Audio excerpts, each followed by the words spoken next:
जी बिस्मिल्लाहिर्रहमानिर्रहीम। अस्सलाम वालेकुम रहमतुल्लाहि व बरकातुहू। अच्छा जी, ये आज हमारा ये जो लेक्चर होगा, ये लेक्चर लीनियर अलजबरा सेमेस्टर 2 वालों के लिए, math physics combination semester second के लिए होगा। लीनियर अलजबरा का लेक्चर नंबर होगा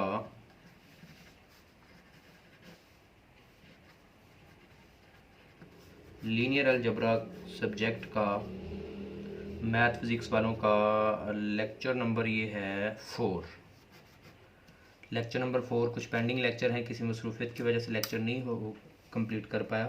इंशाल्लाह एज सुन एज़ पॉसिबल सारे लेक्चर्स कंप्लीट हो जाएंगे। नेक्स्ट लेक्चर भी आपको जल्दी ही मिल जाएगा इंशाल्लाह। जी, लीनियर अलजबरा का लेक्चर नंबर 4 हमारा होगा। ये किस टॉपिक से मुतल्लिक है, ये क्या चीज़ है क्या नहीं है, इसके बारे में हम पढ़ने के लिए जो है ना पहले डिस्कस करेंगे। कुछ पिछले काम जो हम लोगों ने किए हुए हैं, यकीनन आप लोगों ने वो तैयार कर लिए होंगे। अगर नहीं तैयार किए तो अच्छी तरह से उनकी प्रैक्टिस करेंगे, क्योंकि उनसे रेलिवेंट अभी आगे मज़ीद काम होना है। जो पिछले लेक्चर्स आप लोगों ने किए हैं, स्पेशली जो आप लोगों ने ऑपरेशंस पढ़े हैं, ऑपरेशंस ऑन मैट्रिसेस, और उसके ऊपर जो है मैट्रिसेस के ऑपरेशंस के बाद आप लोगों ने मैट्रिक्स की ऑगमेंटेड मैट्रिक्स बनाए। सिस्टम ऑफ लीनियर इक्वेशंस को सॉल्व करने के लिए 3 तरह के काम किए हम लोगों ने। पहले काम किया इन्वर्स मेथड, फिर हम लोगों ने इन्वर्जन मेथड के ज़रिए सॉल्व किया सिस्टम ऑफ लीनियर इक्वेशन को। उसके बाद हम लोगों ने क्रैमर रूल की हेल्प से इक्वेशंस को सॉल्व करना सीखा। उसके बाद हम लोगों ने एचिलन फॉर्म और रिड्यूस्ड एचिलन फॉर्म में सॉल्व करना सीखा, मैट्रिक्स को ऑगमेंटेड मैट्रिक्स बना के। अगर आप लोगों ने इतना काम कर लिया है तो नेक्स्ट काम करने में आपको बहुत ज़्यादा आसानी आएगी। तो अब मज़ीद नेक्स्ट काम करने से पहले थोड़ा सा ये हो जाए कि आप लोगों ने यकीनन जिस तरह कॉलेज और तमाम स्टाफ आप लोगों के साथ कोऑपरेट कर रहा है, यकीनन आप लोगों ने भी कॉलेज के साथ कोऑपरेट किया होगा कि कॉलेज आपके साथ हर टाइम ऑनलाइन राब्ते में रहता है। किसी किस्म की कोई कन्फ्यूजन, कोई प्रॉब्लम हो तो फ़ौरन आपको उसका क्विक रिप्लाई करता है। तो आप समझ रहे होंगे मींस के फीसिस और कोर्स पैक्स जो है ना आप लोगों ने ले लिए होंगे। अगर कोर्स पैक किसी ने नहीं लिया तो ये याद रखिएगा कि वो बच्चे जो है ना अपना नुकसान करेंगे और वो सेमेस्टर के अंदर जो है ना सर्वाइव नहीं कर पाएंगे। पहले सेमेस्टर्स के अंदर कुछ बच्चों ने कोर्स पैक्स नहीं लिए थे, उनका शायद थोड़ा बहुत गुजारा हो गया था, लेकिन यहाँ पे गुजारा नहीं होने वाला। यहाँ पे गुजारा नहीं होने वाला, यहाँ पे लेना बहुत ज़रूरी है, क्योंकि नेक्स्ट जो लेक्चर्स हम लेने जा रहे हैं, पहले लेक्चर्स जो मैंने आप लोगों को दिए हैं वो उनके अंदर तो बहुत ज़्यादा इस्तेमाल नहीं था, लेकिन इस्तेमाल था बुक्स के अंदर से। इस काम ज़्यादा बुक्स के अंदर था, क्योंकि इनिशियली वेरी बेसिक्स क्वेश्चंस थे। जो क्वेश्चंस, जो चैप्टर, जो टॉपिक्स आज पढ़ाने जा रहा हूँ, ये आप अगर बुक नहीं लेंगे तो बुक के अलावा आप काम कर ही नहीं सकते।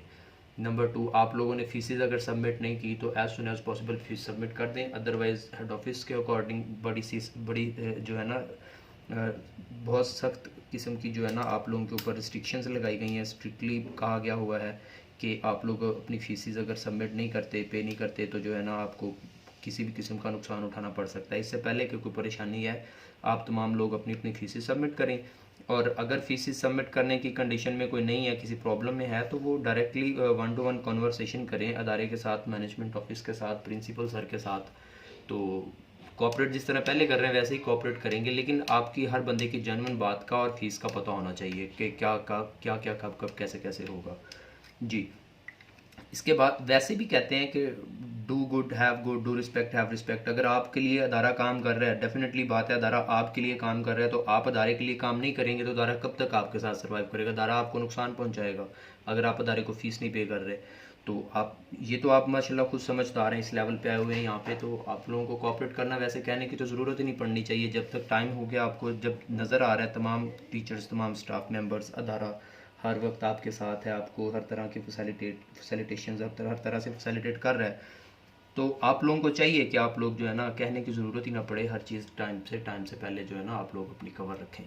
जी, आज का जो हमारा टॉपिक है ना, वो टॉपिक हमारे लीनियर अलजबरा के सब्जेक्ट का सबसे इम्पोर्टेंट टॉपिक समझा जा सकता है, क्योंकि इसको करने के बाद हमारा कुछ काम, बल्कि काफ़ी सारा काम ऐसा आएगा जो कि हमने इसी से रेलिवेंट करना है, इसी के अकॉर्डिंग, इसी को लेके आगे फॉरवर्ड करना होगा, इसी के मुतल्लिक हमने काम को एक्स्ट्रा करना होगा।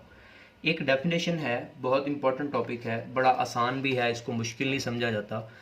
तो लेकिन बात यह है कि अगर ये समझ ना आए तो इसके जैसा मुश्किल और उलझा हुआ टॉपिक शायद कोई और हो।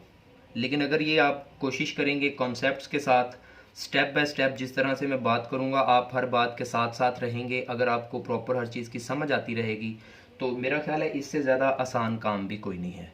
लेकिन अगर आप लोग तवज्जो नहीं करेंगे, ये लाइट लेंगे, काम कर लिया हो गया, ठीक नहीं हुआ तब भी ठीक, अगर इस तरह का बिहेवियर रखेंगे तो काम ख़राब हो जाएगा। जी, आज का जो टॉपिक है वो हमारा है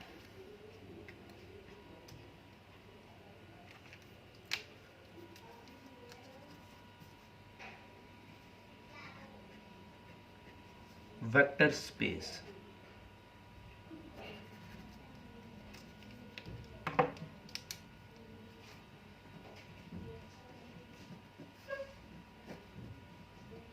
बहुत आसान टॉपिक है और इम्पोर्टेंट इंतहा से ज़्यादा है। वेक्टर स्पेस आज का टॉपिक है।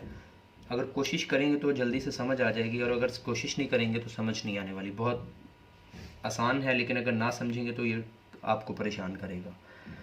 मैं वेक्टर स्पेस की डेफिनेशन को एक्सप्लेन करने के लिए, समझाने के लिए काफ़ी सारी चीज़ें बतानी पड़ेंगी मुझे, लेकिन वो सारी चीज़ें बताने के लिए मैं कहता हूँ स्टेप बाय स्टेप अगर हर चीज़ बताई जाए तो ज़्यादा अच्छा रहेगा।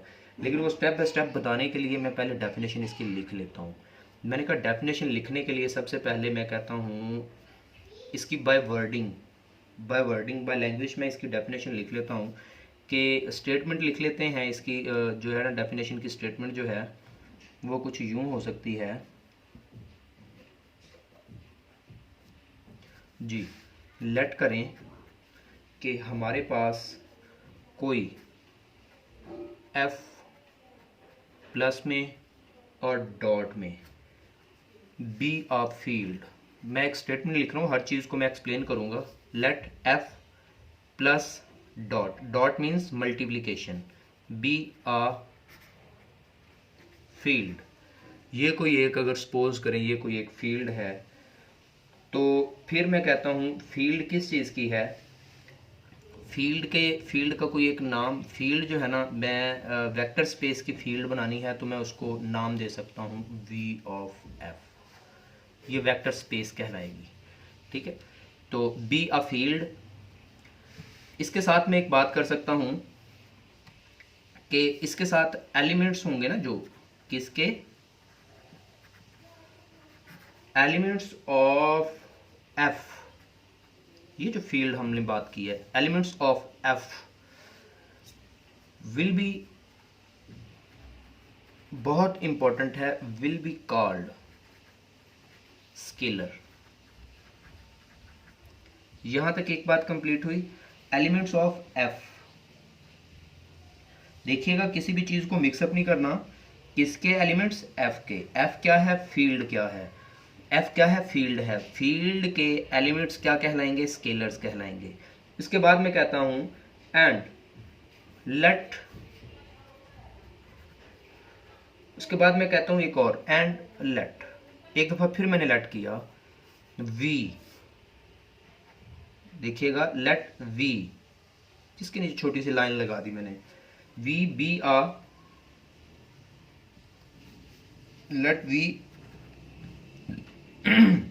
be a non-empty set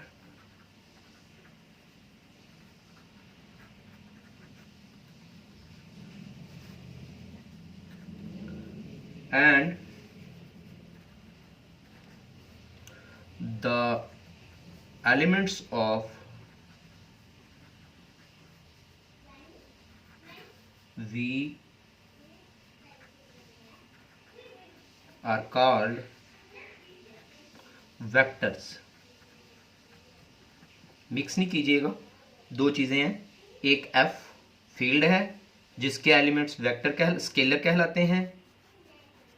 उसके बाद एक वेक्टर, एक v है जो कि नॉन एम्प्टी सेट है, उसके एलिमेंट्स जो है ना, elements of v are called, उसके एलिमेंट्स वेक्टर्स कहलाते हैं। यहाँ तक बात होने के बाद मैं कहता हूँ f और v का जो रिलेशन है वो किस तरह से हमने इंट्रोड्यूस करवाना है कि वो जो है हमारे पास एक वेक्टर स्पेस कहलाएगा। उसको बताने के लिए मैं कहता हूँ देन। ये बेसिक सी ये बात f और v को इंट्रोड्यूस करवाने का काम था। ये जो स्टेटमेंट है इसमें तो सिर्फ और सिर्फ f और v को इंट्रोड्यूस करवाया है कि f कौन है, v कौन है, ठीक है। ये जो इंट्रोडक्शन किया है एफ का और वी का, इसके अंदर क्या काम किया जाए कि वो वेक्टर स्पेस कहलाए जी। उसके लिए मैं कहता हूँ then V is a vector space, V is a vector space, then V is a vector space over the field F। देखिएगा V को वेक्टर स्पेस कहेंगे over the field F, means के V ऑफ F, ये बात कहलाएगी अगर field F, याद रहे V को वेक्टर स्पेस कहेंगे मीन्स के V of F over the field F। कब कहेंगे? अगर इसको वेक्टर स्पेस को linear space, linear vector space भी कह सकते हैं। अगर क्या चीज, अगर क्या, ये है यहां से अगली बात जो लिखने जा रहा हूं ना, सबसे ज्यादा इंपॉर्टेंट बात है। पूरी डेफिनेशन की सबसे इंपॉर्टेंट तरीन बात जो है ना वो इफ के बाद है। If the following conditions will be satisfied,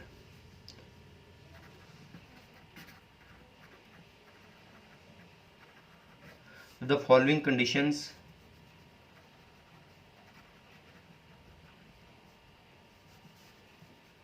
are satisfied।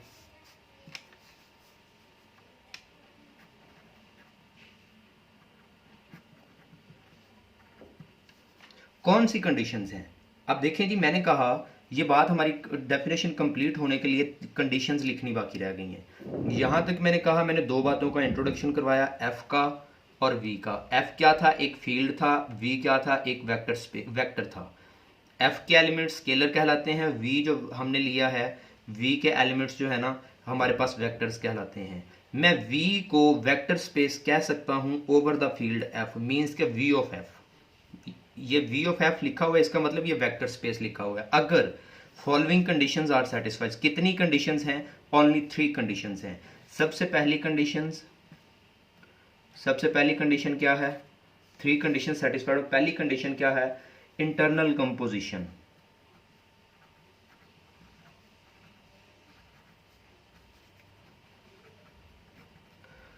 Internal composition देखिएगा, बहुत इंपॉर्टेंट बात है। इंटरनल कंपोजिशन, इंटरनल कंपोजिशन का मतलब क्या है? इसका क्या मतलब है? क्या इसकी एक्सप्लेनेशन की जा सकती है? क्या हमें इसका मतलब पता चलता है? ये मैं आपको अलहदा से बताता हूं। इसकी दूसरी कंडीशन है एक्सटर्नल कंपोजिशन।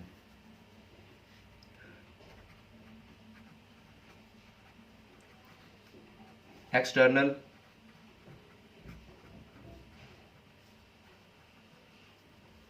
कंपोजिशन जी। इसकी थर्ड कंडीशन है, third and last, internal and external. मतलब इन दोनों कंपोजिशंस को, internal and external compositions, internal and external compositions.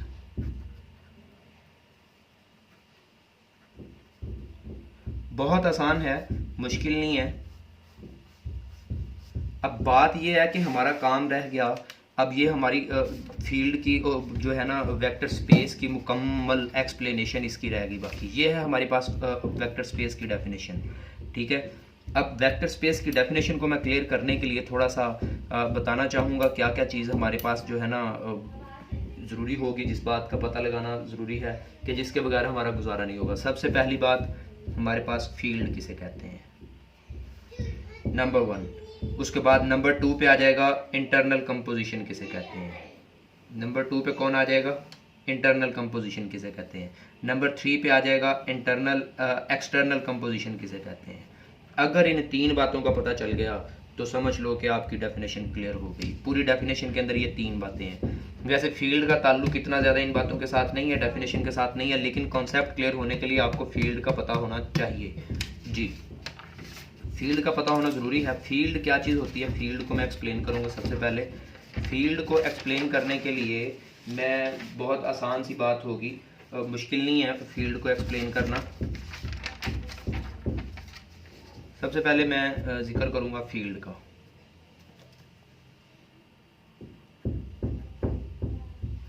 Ji, field किसे कहते हैं? फील्ड बहुत आसान चीज़ है। फील्ड कहते हैं एन अलजेब्रिक स्ट्रक्चर को। एक अलजेब्रिक स्ट्रक्चर को फील्ड कह सकते हैं। कैसा अलजेब्रिक स्ट्रक्चर? एन अलजेब्रिक,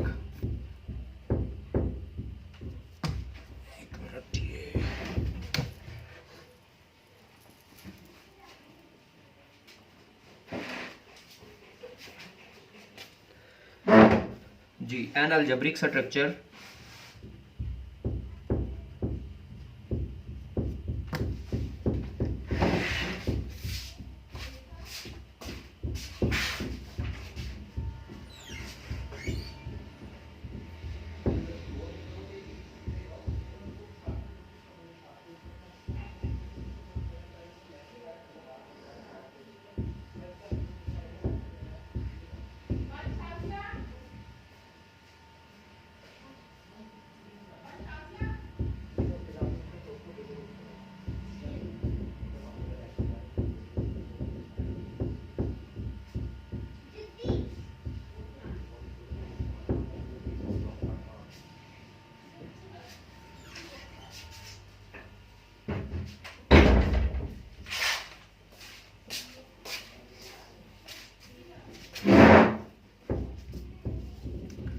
बस ये थोड़ी शोर की डिस्टर्बेंस हो रही थी तो मैं ये कहने गया था कि ये शोर नहीं करें प्लीज़। जी,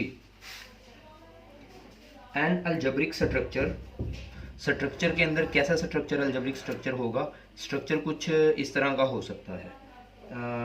मैं कहता हूँ इसके अंदर कोई भी ले लें, ए ले लें,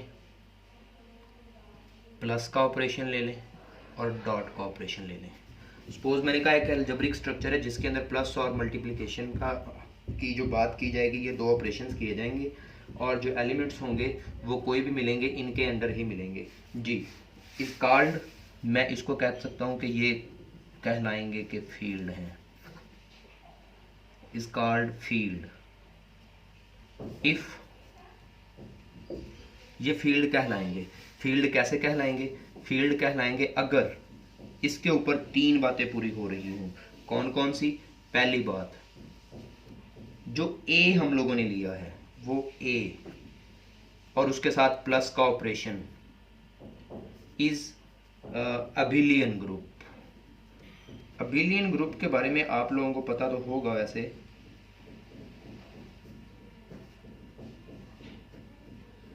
इज अबिलियन ग्रुप। इसकी सेकंड कंडीशन आएगी, ए रिप्रेजेंट कर लो कोई नाम चेंज करके, इसके साथ मल्टीप्लिकेशन का ऑपरेशन इज, वो ऊपर जो है पहली कंडीशन अबिलियन ग्रुप थी, ये सिर्फ और सिर्फ ग्रुप हो। जी, इसके बाद थर्ड कंडीशन जो आएगी वो कुछ यूं आएगी कि डिस्ट्रीब्यूटिव प्रॉपर्टी जो है ना इसके ऊपर होल्ड करती हो।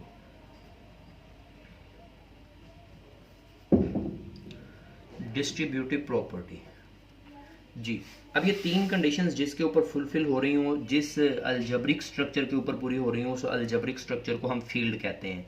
जी, अब देखो मैंने कहा ये तीन कंडीशंस के अंदर मैंने क्या क्या बात जिक्र की। डिस्ट्रीब्यूटिव प्रॉपर्टी थर्ड नंबर पे जिक्र किया, ग्रुप का दूसरे नंबर पे, पहले नंबर पे अबिलियन ग्रुप का। देखिए अबिलियन ग्रुप होने का क्या मतलब है, इसको एक्सप्लेन कर लेते हैं। वैसे तो आप लोगों को पहले से पता होगा अबिलियन ग्रुप किसे कहते हैं। अबिलियन ग्रुप किसे कहते हैं? अबिलियन ग्रुप उसे कहते हैं जो कि पांच प्रॉपर्टीज को होल्ड करता हो। पांच प्रॉपर्टीज कौन कौन सी पॉसिबल हैं? पहली प्रॉपर्टी के क्लोजर प्रॉपर्टी होल्ड करती हो। जी, पहली प्रॉपर्टी क्या है कि क्लोजर प्रॉपर्टी होल्ड करती हो। तो क्लोजर प्रॉपर्टी के बाद जो है सेकंड प्रॉपर्टी क्या बनती है? एसोसिएटिव प्रॉपर्टी होल्ड करती हो। पहली क्लोजर प्रॉपर्टी, दूसरी एसोसिएटिव प्रॉपर्टी, थर्ड नंबर पे आ जाती है आइडेंटिटी होल्ड करती हो। आइडेंटिटी चौथे नंबर पे आ जाती है इनवर्स होल्ड करता हो। पांचवें नंबर पे और आखिरी नंबर पे है कॉम्यूटेटिव प्रॉपर्टी होल्ड करती हो।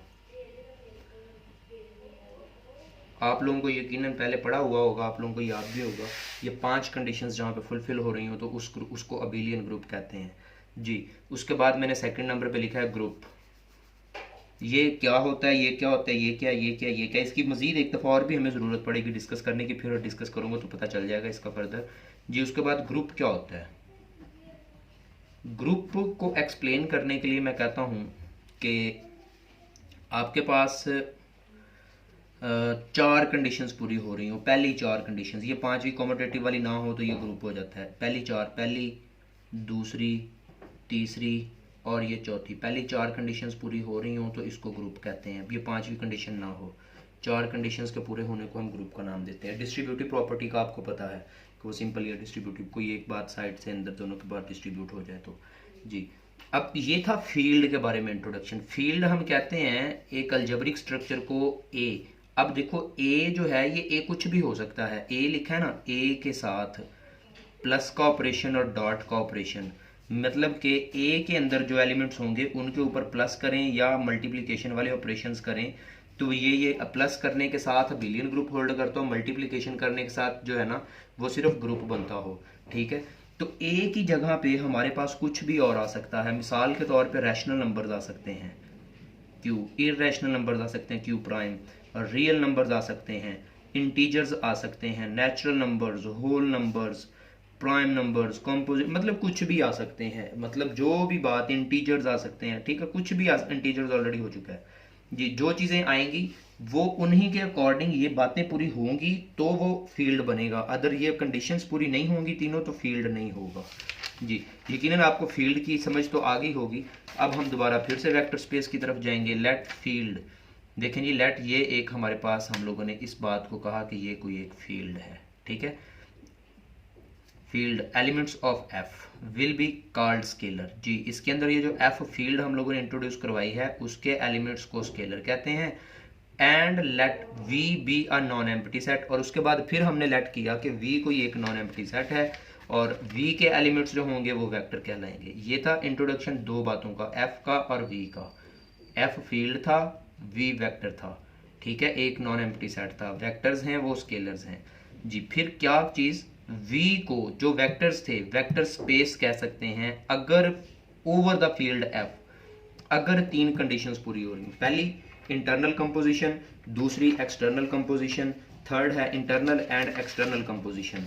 अब जी इसके अंदर सबसे इंपॉर्टेंट काम जो है ना इंटरनल और एक्सटर्नल कंपोजिशन को समझना, पूरे लेक्चर का सबसे जानदार तरीन काम जो है ना वो यही है कि इंटरनल और एक्सटर्नल कंपोजिशन को समझना जी। मैं कोशिश करूंगा कि कुछ इस तरह से एक्सप्लेनेशन करूं कि आपको पूरी की पूरी बात अच्छी तरह से समझ आ जाए जी।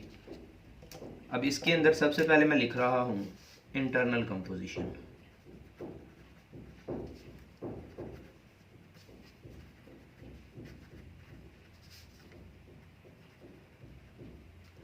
देखिएगा अगर आप लोग थोड़ी सी तवज्जो करेंगे ना तो ये बात आपको अभी समझ आ जाएगी। मेरा ख्याल है साथ ही इधर एक्सटर्नल कंपोजिशन की भी बात कर ली जाए तो ज़्यादा बेहतर है, आसान हो जाएगा काम समझना समझाना। एक्सटर्नल कंपोजिशन, इंटरनल कंपोजिशन,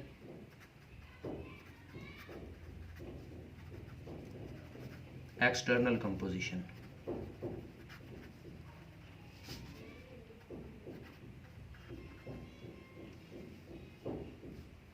जी।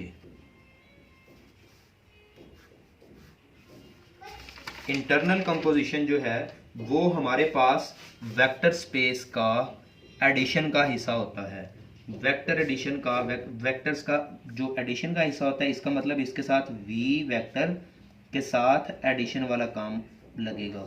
इसको एडिशन ऑफ वेक्टर या वेक्टर एडिशन भी कहते हैं। इंटरनल कंपोजिशन की जगह पे हम नाम लिख सकते हैं वेक्टर एडिशन, इसकी जगह पे हम नाम लिख सकते हैं वेक्टर एडिशन जी। वेक्टर एडिशन जो है ये वाली चीज़ जो है, ये वाली जो बात है ना वेक्टर एडिशन की, इंटरनल कंपोजिशन की, इंटरनल कंपोजिशन मीन्स के वेक्टर एडिशन तब होगी अगर ये अबिलियन ग्रुप हो, अबिलियन ग्रुप।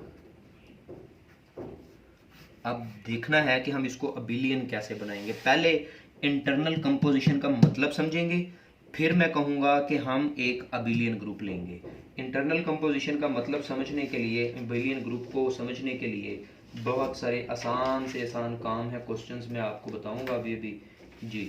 अब देखिएगा कि अगर मुझे इस बात को समझना है कि हमारे पास इंटरनल कंपोजिशन क्या है, मैंने कहा इंटरनल कंपोजिशन का मतलब समझने के लिए मैंने कहा कि कोई एक सपोज ले लें कि कोई एक सेट ए है जो कि वेक्टर में है, ठीक है, इसके तमाम एलिमेंट्स वेक्टर्स में होंगे, इसके ऊपर ऑपरेशन करना है एडिशन का।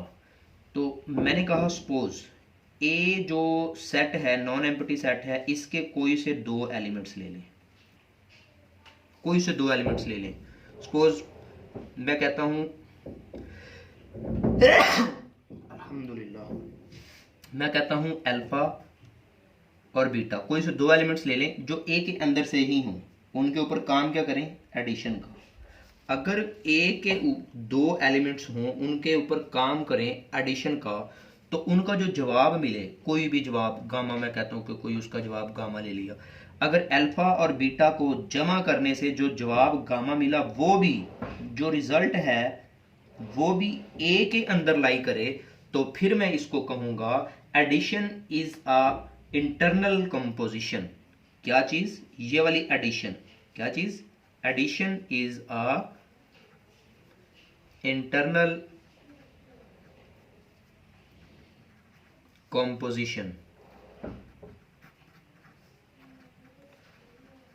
यकीनन मैं रिपीट करूंगा, मैंने कहा ए कोई एक नॉन एम्प्टी सेट है जिसके एलिमेंट्स को वेक्टर्स कहते हैं, जैसे कि मैंने उधर वी को इंट्रोड्यूस करवाया था डेफिनेशन के अंदर, ठीक है। और ए के अंदर से कोई से दो एलिमेंट्स ले लिए अल्फा और बीटा, उसको काम करना है एडिशन का, ऐड किया, दो एलिमेंट्स को ऐड किया, जो जवाब आया वो जवाब भी ए के अंदर ही लाई किया, तो मैं कहता हूं एडिशन के अंदर ये इंटरनल कंपोजिशन है, एडिशन के अकॉर्डिंग, ठीक है। अब इसी तरह से मैंने कहा एक्सटर्नल कंपोजिशन का कॉन्सेप्ट समझने के लिए क्या काम करना पड़ेगा जी। एक्सटर्नल कंपोजिशन के लिए मैंने कहा कोई एक, मिसाल के तौर पे जैसे हमने इंटरनल कंपोजिशन के लिए एक, मैं इधर थोड़ा सा इंट्रोडक्शन दोबारा से दूंगा कि अगर मैंने कहा ए कोई एक था सेट और उसके ऊपर एडिशन का ऑपरेशन था, ए के अंदर से मैंने कहा था कोई से दो एलिमेंट्स आए अल्फा और बीटा, उनका ऐड करने से जो जवाब आए गामा, वो भी ए के अंदर लाई करे, ठीक है। तो इसको इंटरनल कंपोजिशन कहा था एडिशन के अकॉर्डिंग, ठीक है। एक्सटर्नल कंपोजिशन के लिए मैंने कहा कि हमारे पास कोई एक सेट ए हो, उसके ऊपर ऑपरेशन हो डॉट का, उसके ऊपर ऑपरेशन हो डॉट मीन्स के मल्टीप्लिकेशन का, तो उसके लिए मैं कहता हूं कि इसी ए और ये देख लें, ये सेट सेम है, वेक्टर का जो सेट है वो सेम है, ठीक है, इसके तमाम एलिमेंट्स को और इसके एलिमेंट सेम है, मीन्स के मैंने कहा इसमें से कोई एक एलिमेंट्स मैंने ले लिया अल्फा, ठीक है, और उसके बाद मैंने कहा कि कोई एक कांस्टेंट मैंने ले लिया जो कि ए कहलाएगा, उसका डॉट प्रोडक्ट लेंगे तो क्या मिलेगा, वो हमारे पास जो मिलेगा वो ए अल्फा नहीं मिलेगा। तो इसका मतलब वेक्टर के साथ कोई एक कांस्टेंट को मल्टीपल करना ए अल्फा कहलाता है, जो कि मिला है वो भी तो वेक्टर है, वो भी तो उस ए के अंदर जाएगा। अगर वो उस ए के अंदर जा रहा है डॉट के जरिए भी, इसको एक्सटर्नल कंपोजिशन मींस के एडिशन के साथ अगर किसी एक्स्ट्रा प्रोसेस के तहत भी सेम हमारे पास रिजल्ट मिलता है तो इसको एक्सटर्नल कंपोजिशन बोलते हैं। एक्सटर्नल कंपोजिशन देखें, कांस्टेंट को वेक्टर के साथ मल्टीपल करना, इसका सेकंड नेम होता है स्केलर मल्टीप्लिकेशन।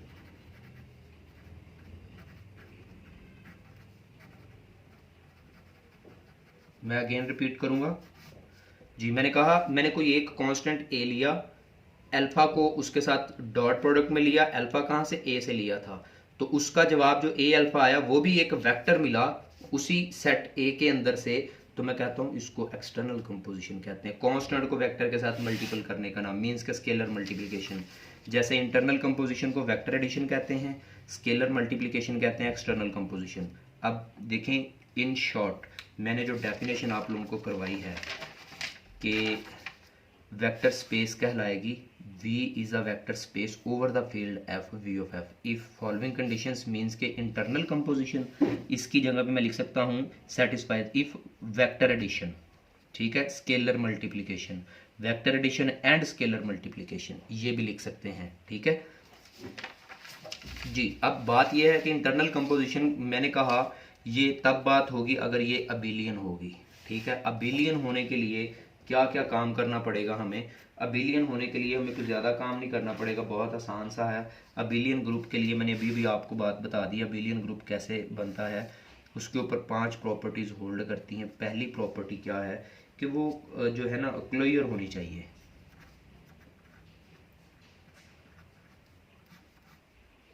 पहली बात क्लोयर। क्लोयर होने का क्या मतलब है? मैंने कहा अगर फॉर ऑल ए बी लगा लो, अल्फा बीटा लगा लो, कुछ भी लगा लो, ए बी बिलोंग्स टू कहाँ से? हमारे पास ए और बी कहाँ से? हमारे उस non empty set V means के वेक्टर के अंदर से बिलोंग करें।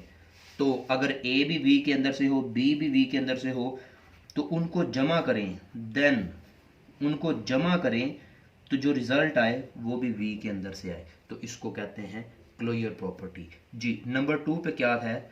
नंबर 2 पे कौन सी प्रॉपर्टी है? Associative property.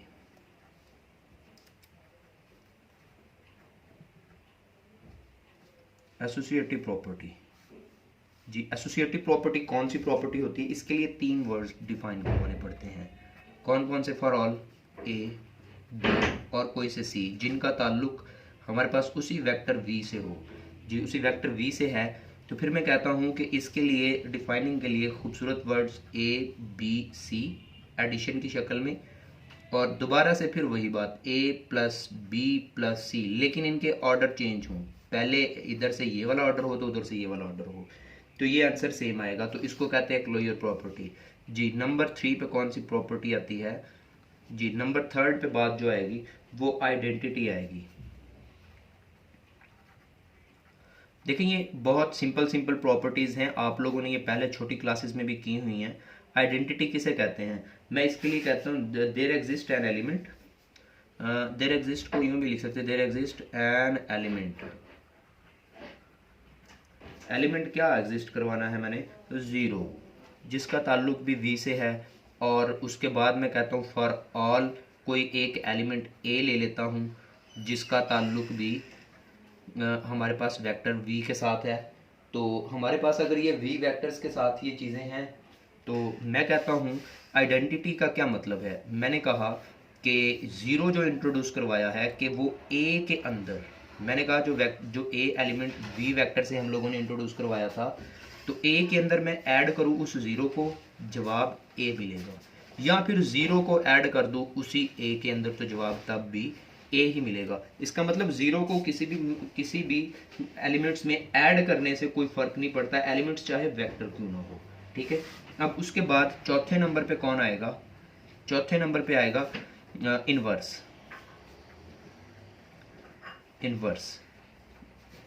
इनवर्स का क्या मतलब है? इसके लिए भी मैं जो है ना सिर्फ और सिर्फ एक ही एलिमेंट इंट्रोड्यूस करवाऊंगा कि इसके लिए मैं कहता हूँ फॉर ऑल ए का ताल्लुक अगर वेक्टर वी से है तो डेफिनेटली बात है नेगेटिव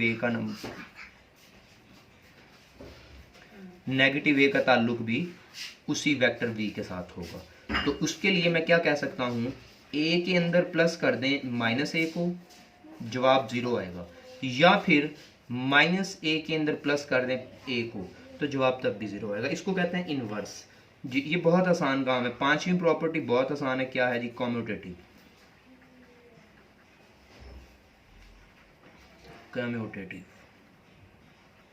जी। अब इसका क्या मतलब है? इसके लिए भी मुझे 2 words, 2 terms, 2 vectors a and b, जिनका ताल्लुक कहाँ से हो? v वेक्टर से हो, ठीक है। v जो है नॉन एम्प्टी सेट है उससे हो। तो मैं कहता हूँ a को ऐड करें b में या फिर b को ऐड करें a में, तो जवाब सेम आना चाहिए। ये है जी कम्यूटेटिव प्रॉपर्टी। अब इसका मतलब कि कम्यूटेटिव प्रॉपर्टी ये वाली है। इसका मतलब मैंने ये जो पहली बात की है इसकी डिफाइनिंग के अंदर वेक्टर स्पेस की डिफाइनिंग के अंदर दो वर्ड्स एफ और वी को इंट्रोड्यूस करवा के फिर मैंने वी को वेक्टर स्पेस बोला over the field F V of F means के अगर ये तीन प्रॉपर्टीज़ तीन कंडीशंस को होल्ड करें। पहली condition internal composition. Internal composition मतलब मैंने एक्सप्लेन किया इंटरनल कंपोजिशन का जी। इंटरनल कंपोजिशन मीन्स के vector addition. Vector addition means के वेक्टर के अंदर एडिशन का प्रोसेस करने से अबिलियन ग्रुप को होल्ड करती हूँ बातें। अबिलियन ग्रुप होल्ड करने का मतलब इन पांच प्रॉपर्टीज़ को फुलफिल करना। ये पांच प्रॉपर्टीज़ आपके पास अबिलियन ग्रुप हैं जी। अबिलियन ग्रुप होने की पहचान करवाती हैं। यहाँ तक यकीनन आपको बात समझ आ गई होगी। अच्छा, उसके बाद ये जो हम लोगों ने सेकंड नंबर पे बात लिखी थी इसकी एक्सटर्नल कंपोजिशन। एक्सटर्नल कंपोजिशन का मतलब बहुत आसान है, मुश्किल नहीं है, ये तो बस एक ही बात है। पांच प्रॉपर्टीज़ इसके लिए, एक प्रॉपर्टी है इसी के लिए। इसी के लिए जो प्रॉपर्टी नहीं है, बहुत आसान है वैसे तो, बस ऐसे मतलब आसान सी बात ही है, समझ लें। मतलब अगर प्रॉपर्टी का नाम भी देंगे तब भी ठीक है जी। इसके लिए मैं कहता हूँ कि हमारे पास इसको लिखने के लिए मैं कुछ यूँ लिखता हूँ, वी और डॉट, ठीक है। अब देखें मतलब अगर हम डेफिनेशन के ऊपर जाएंगे, डेफिनेशन की तरफ जाएंगे, तो इसका नाम मैं लिख सकता हूँ v के साथ प्लस, इसके लिए मैं लिख सकता हूँ v के साथ डॉट, ठीक है। वो प्लस के लिए था, ये मल्टीप्लिकेशन के लिए होगा जी। जी अगर v डॉट लिखा है तो मैं कहता हूँ there is an external composition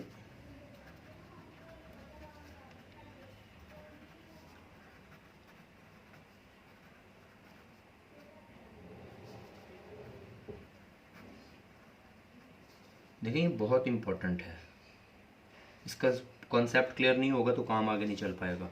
there is an external composition in the set V over the field F is called scalar multiplication।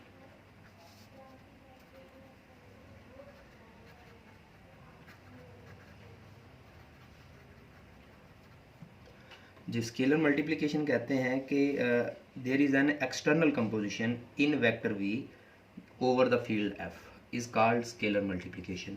क्या मतलब है इस बात का? मैंने कहा कि अगर मैं कुछ यूं बात करूं इसको एक्सप्लेन करने के लिए कि कोई एक इफ़, अगर मैंने कहा कि कोई एक एलिमेंट ए मैंने लिया जिसका ताल्लुक किसी एक फील्ड F के साथ है, ठीक है।